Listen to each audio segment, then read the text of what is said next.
지성의 전당이라고 하는 대학교에서 빈번히 일어나는 성비위 사건의 실태와 대책은 무엇인지 제주 여성상담소의 홍리리 팀장과 자세한 이야기 이어가 볼까 합니다. 안녕하십니까? 어서 오십시오. 네, 안녕하세요. 네. 박천수 기자의 그 취재 내용 함께 보셨는데 그래도 그 지난해 불거졌던 그 사건의 가해 교수들 해임이 되긴 했네요. 네. 이런 후속 처리 잘 이루어졌다고 보십니까?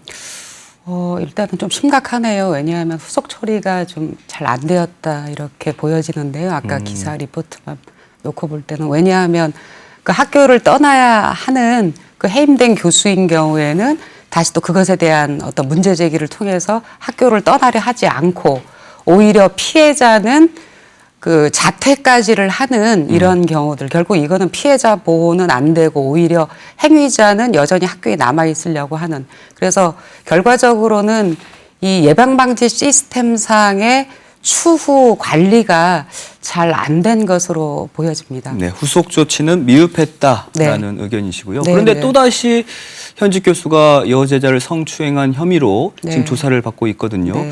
이렇게 불미스러운 일들이 제주대학교에서 잇따르는 이유 어디에 있다고 보십니까? 일단 그 교수라는 위치 자체가 상당히 위력적입니다. 아시다시피 교수라는 게 단지 이제 교육을 하는 행위자로만 군림하지 않고 연구 활동, 그다음에 시험 활동, 그리고 취업과 연결된 산학 협력의 구조에도 사실 핵심적인 위치거든요. 그래서 그 학생들인 경우에는 사실 이제 교수의 이런 상당한 위력적인 관계 속에서 어떤 시험이라든가 성적, 그리고 실험, 연구활동 이런 것들 일체에서 어떤 교수의 어떤 요청이라든가 교수의 말을 잘 듣지 않을 경우는 상당한 불이익, 성적에서부터 이후에 취업으로 연결되는 이런 활동에 이르기까지 불이익이 있을 수 있기 때문에 사실상 교수가 제안하는, 심지어 사적으로 이렇게 응대하도록 하는 요청에 사실 거부하기 힘든 위치입니다. 그래서 이런 것들을 사실 좀 그런 어떤 교수와 학생이라는 어떤 갑을 관계, 위력적인 관계의 어떤 그 관계를 조금이라도 좁히기 위해서는 이런 약자들이 마땅히 보호해야 될 특히 아까 성범죄와 관련해서는 예방방지 시스템 자체가 피해자를 돕는, 특히 약자를 보호하고 철두철미하게 지원하는 노력, 이런 것들이 촘촘하게 굉장히 견고하게 그 제주대학교 차원에서 그 운영이 되어야 될 거라고 보고요. 그다음에 반면에 이제 굉장히 위력적인 위치에 있는 교수의 예를 들어서 성범죄, 인권 관련된 어떤 범죄 행위와 관련해서는 사실 좀 더 강화된 어떤 그 징계가 이루어져야 되지 않을까 하는 생각이 있습니다. 예. 근데 이런 사건이 제주대만의 문제가 아니더라고요. 최근 5년 동안의 대학 교원의 성비위 징계 현황 자료를 보니까요. 4년제 123개 대학 가운데 53%인 65개 대학에서 이 성비위 사건이 발생을 했던데, 자, 개인 일탈을 넘어선 교수 사회 전반에 깔린 그 윤리의식 부재 때문이다라는 지적도 나오고 있습니다. 팀장님은 어떻게 보십니까? 그러게요. 개인의 일탈, 윤리의식의 부재, 이런 말은 그동안도 많은 이런 이유로 이런 말들을 쓰지만 저는 근본적으로, 저는 이게 학생들에 대한 인권 침해다. 첫 번째. 그다음 두 번째는 대학교의 어떤 정체성을 훼손한 사건이다. 성비위 사건이 그렇게 많다라는 것은. 그래서 대학교의 정체성을 훼손한 문제로서의 성비위 사건을 근본적으로 좀 해결하기 위한 대학교, 특히 이제 교육부의 어떤 단호한 입장과 의지가 좀 있어야 될 거라고 보고요. 그다음에 학생들의 교육권 침해라고 하는 것은 학생들의 기본권입니다. 왜 대학교에 들어왔겠습니까? 그것은 좀 더 전문화된 식견, 지식, 정보, 또 그것만이 아니라 어떤 연구, 실험, 그리고 다양한 어떤 사회적 가치, 평등, 평화, 민주, 이런 사회적 가치들을 배우고 또 이 배운 가치를 지역사회에 다시 또 환원하는 그런 어떤 인재로서의 건강한 사회 구성원으로서의 제 역할을 훈련하는 곳이기도 합니다. 그런데 이런 것들을 방해하는 어떤 성범죄, 성비위 사건들이 이렇게 일상적으로 일어나고 있다라는 것 자체는 결국 학생들에 대한 기본권 침해이자 대학교의 정체성을 훼손한 문제라고 보기 때문에 이거는 굉장히 심각한 사회적인 문제라고 생각을 합니다. 그럼 이런 문제가 발생했을 경우 대학 측에서는 어떻게 대응을 하나요? 제주대학교에서는 어떻게 대응했습니까? 사실 이제 이게 제주대학교인 경우는 국립대학교잖아요. 그리고 국립대학교이기 때문에 물론 이제 교수들인 경우는 국가공무원으로 바라봐야만 하고, 그리고 사실 이제 이 성폭력 문제와 관련해서는 제주대학교 성희롱 성폭력 대책위원회라는 이름으로 이제 과거에 활동을 해 온 바, 이런 것들이 사실 성희롱 성폭력 예방 지침에 의거해서 최근에 제대 인권센터까지 만들게 됩니다. 사실 이거는 성희롱 성폭력 예방 지침의 제4조 총장의 책무입니다. 그러니까 총장의 책무가 무엇이냐 하면 결국 성희롱 성폭력을 예방 방지하기 위해서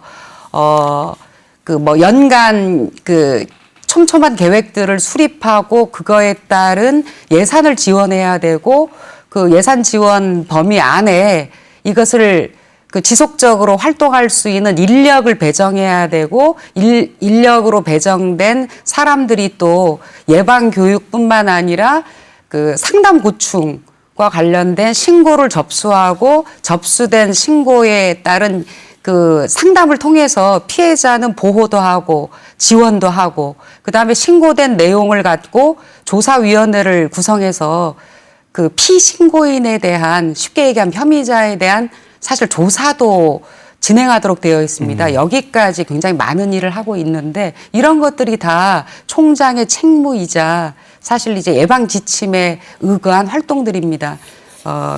다만 이게 조사위원회 활동까지는 총장의 책무하에 최근에 마련된 제대 인권센터의 역할이라면, 징계위원회는 사실 이제 인사권과 관련된 일이기 때문에 이거는 독립된 제주대학교 징계위원회가 별도로 꾸려지고 구성된 바에 입각해서 징계위 절차를 또 수순으로 거치면서 결국 파면, 해임, 강등, 정직 등의 적절한 조치가 결과하는 문제입니다. 여기에 학생들의 입장은 어떤지가 또 궁금하거든요. 지난달에는 제주대 학생들과 함께 제대로 일상의 평화 미투라는 캠페인도 했다고 들었는데, 학교에서 이렇게 계속 발생하는 성비위 사건에 대해서 학생들은 어떤 문제의식을 갖고 있습니까?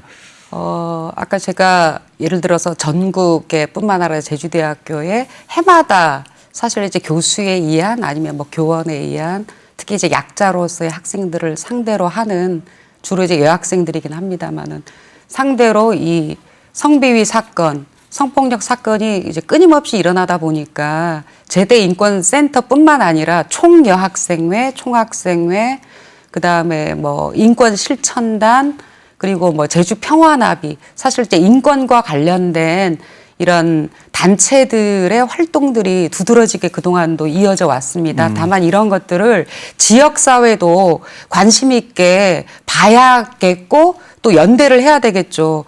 제주 지역의 사실 지역사회의 어떤 사회적 가치들을 함양하고 또 이런 가치들을 또 유포하는 활동들이 또 이 학생회를 중심으로 해서 지역사회에 큰 영향들이 있습니다. 그렇다면 제주 지역사회, 저희들과 같은 시민단체들도 제주대학교에서 일어나고 있는 이런 성폭력 문제와 관련해서는 관심뿐만 아니라 함께 캠페인을 통해서 제주대학교의 이러한 문제를 예방하기 위해서 함께 해야 된다는 것은 너무나 당연하고요. 그래서 지난 11월 27일 날 함께 연대해서 했는데, 그 문제의식은, 학생들의 문제의식은 다시는 이러한 성비위 사건들이 발생되어서는 안 된다라는 어떤 능동적인 움직임과 동시에 제주대학교의 정체성이 훼손되지 않도록 하는 문제의식을 가지고 앞으로 지속적으로 학생들과 연대해서 시민단체 활동들의 주목도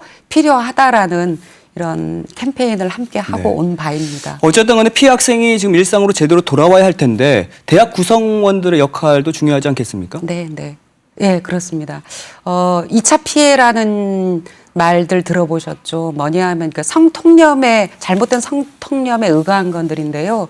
일종의 이 성범죄의 책임을 피해자한테 돌리는 통념들입니다. 예를 들어서 뭐 늦은 시간에 귀가를 한 것을 피해자 탓으로 돌리는 거, 그다음에 뭐 짧은 치마, 그리고 두드러진 뭐 예를 들어서 외모가 있었기 때문에 너가 이렇게 뭐 그 두드러진 모습으로 보여졌고 그래서 너가 타겟이 됐고 그래서 너의 책임도 일부 있어. 이런 것들이 다 잘못된 성통념에 의거한 2차 피해입니다. 근데 이런 것들이 지금은 좀 많이 사라지고 있더라고요. 오히려 피해자의 용기에 오히려 감사함을 던지면서 오히려 너의 잘못이 아니야. 이거는 행위자의 잘못된 뭐 성인지라든가 잘못된 생각으로 파생된 문제이기 때문에 결코 너의 잘못이 아니야. 오히려 신고로 너의 발설로 이 문제가 드러났기 때문에 또 다른 피해자를 줄일 수 있어.